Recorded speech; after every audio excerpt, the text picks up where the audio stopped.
আপনার ছেলে হর্ষ পার্টি শুরু হওয়ার কিছুক্ষণ আগেই চলে গিয়েছিল। বিশেষ কারণ ওনার চলে যাওয়ার, পার্টি আরে না করে কেন গেলেন? একটা আর্জেন্ট মিটিং ছিল, দেখুন একটা ফ্যামিলি ফাংশন, এই জন্য বিজনেসের ব্যাপারে কিচ্ছু জিজ্ঞাসা করবেন না। তো বাবু যখন ক্ষমতা নেই তখন কেন অঙ্গীকার করেছিলেন? আরে সমস্ত লোকের সামনে আপনার মেয়ে আমাদের নাক কেটে দিল। এই আরে কথাটা তো শুনুন। আরে কি শুনবো?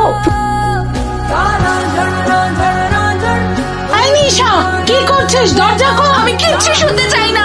আমি বলেছিলাম যদি কৃষকে না বিয়ে করতে পারি আমি মরে যাব, তার জন্য দায়ী হবে শুধু জানো কি দিদি। কি হয়েছে কি? হাসপাতালে নিয়ে চলো।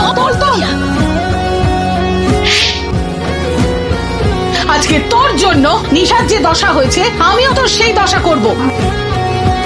তোর জন্য যা হলো কোনোদিন ক্ষমা করবো না। এখানেই থাক, এই বাড়িতে থাক, আসবে না।